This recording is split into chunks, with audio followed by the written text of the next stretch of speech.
Halo semuanya, selamat siang. Perkenalkan nama saya Bintang Yulius Tumorang dengan nomor NIM 1020225005. Di sini saya akan menjelaskan materi tentang perhitungan distribusi nilai data. Latar belakang, distribusi sampel merupakan konsep fundamental dalam statistik yang berfokus pada karakteristik distribusi dari sampel-sampel yang diperoleh dari suatu populasi. Nah, prinsip distribusi sampel sangat penting dalam inferensi statistik karena memungkinkan kita untuk membuat estimasi dan memperkirakan parameter populasi berdasarkan data sampel.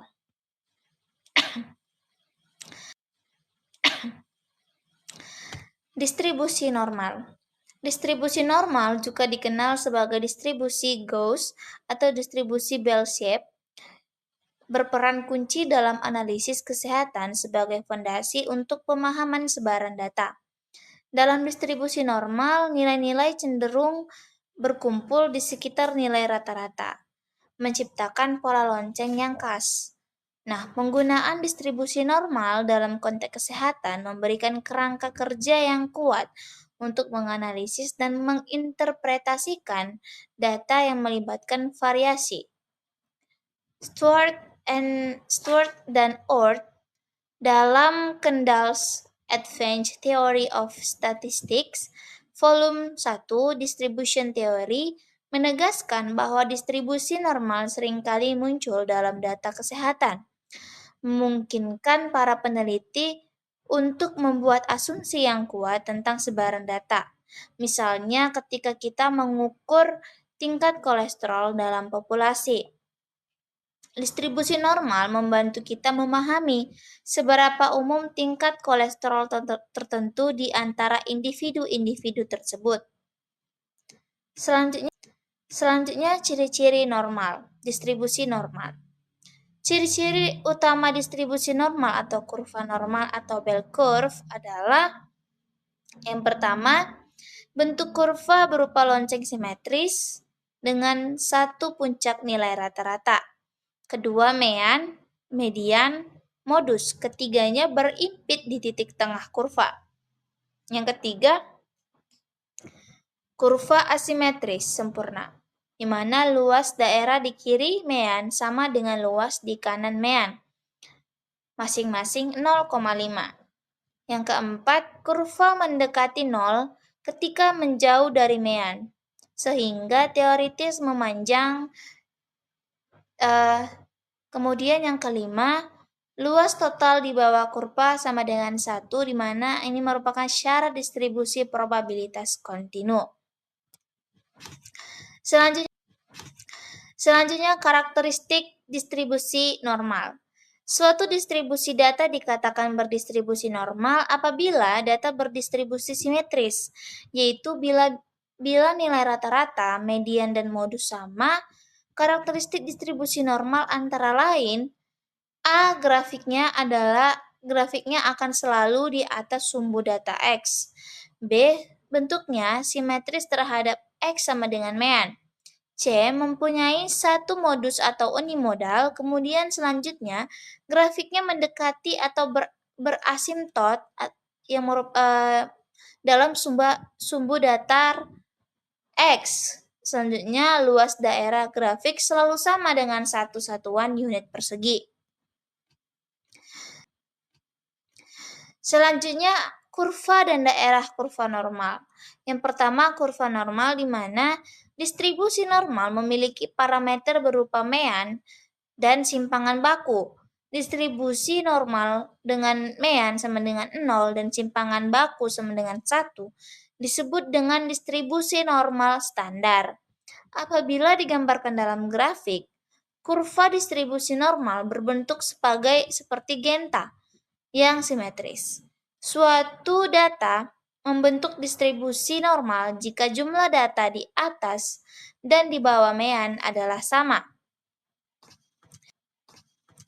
Ciri yang pertama, bentuk kurva normal merupai lonceng atau genta yang memiliki satu puncak yang terletak di tengah distribusi di mana mean, median, dan modusnya sama.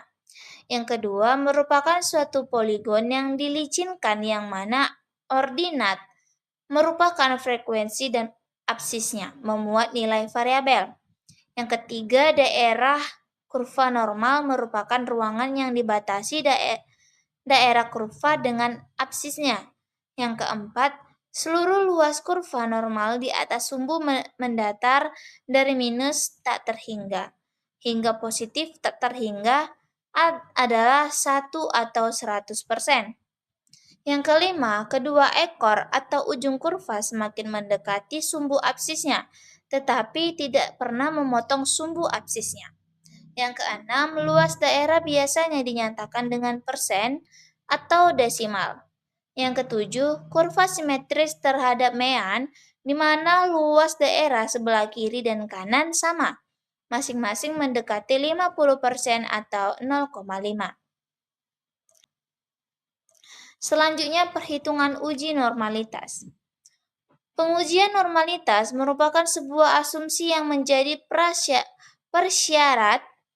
prasyaratan untuk menentukan uji statistik yang akan digunakan dalam penelitian. Uji normalitas sering digunakan untuk mengukur data yang memiliki skala interval, ordinal, maupun rasio dalam penelitian kuantitatif. Jika analisis menggunakan metode parametrik, salah satu syarat yang harus terpenuhi yaitu data terdistribusi normal. Uji normalitas adalah suatu prosedur yang digunakan untuk mengetahui apakah data berasal dari populasi yang terdistribusi normal atau berada dalam sebaran normal. Distribusi normal adalah distribusi simetris dengan modus, mean, dan median berada di pusat.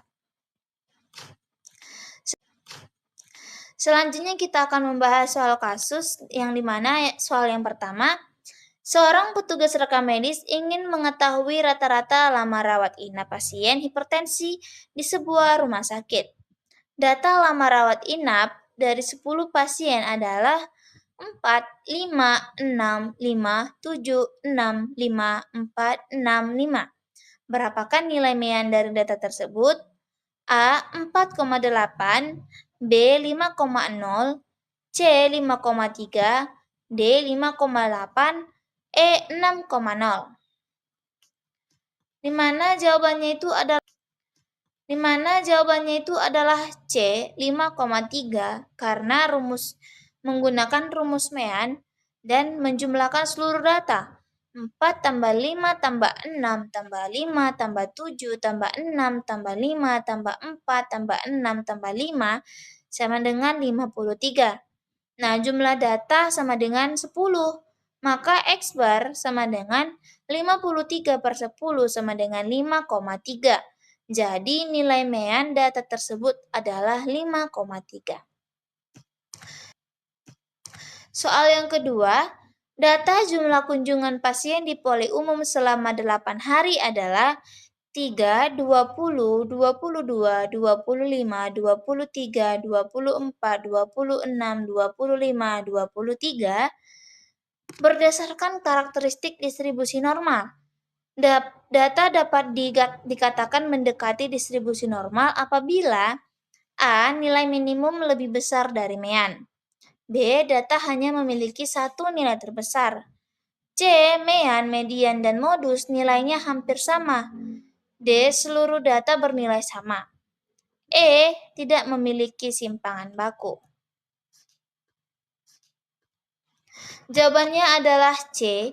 Mean, median, dan modus nilainya hampir sama. Karena salah satu ciri distribusi normal adalah nilai mean, median, dan modus berada di sekitar nilai yang sama atau berimpit. Hal ini menunjukkan data menyebar secara simetris. Pada data di atas, mean sama dengan 23,5, median sama dengan 23,5, modus sama dengan 23 dan 25. Nah, nilainya saling berdekatan sehingga data mendekati distribusi normal. Selanjutnya soal nomor 3, Seorang peneliti di bagian rekam medis ingin mengetahui apakah data tekanan darah pasien dapat dianalisis menggunakan statistik parametrik. Salah satu syarat yang harus dipenuhi adalah data berdistribusi normal. Berikut ini yang termasuk fungsi dari uji normalitas adalah: A. Menentukan jumlah populasi penelitian. B. Menghitung rata-rata seluruh data. C. Mengetahui apakah data berasal dari distribusi normal. D. Menentukan jumlah kelas interval. Dan E. Mengubah data ordinal menjadi nominal.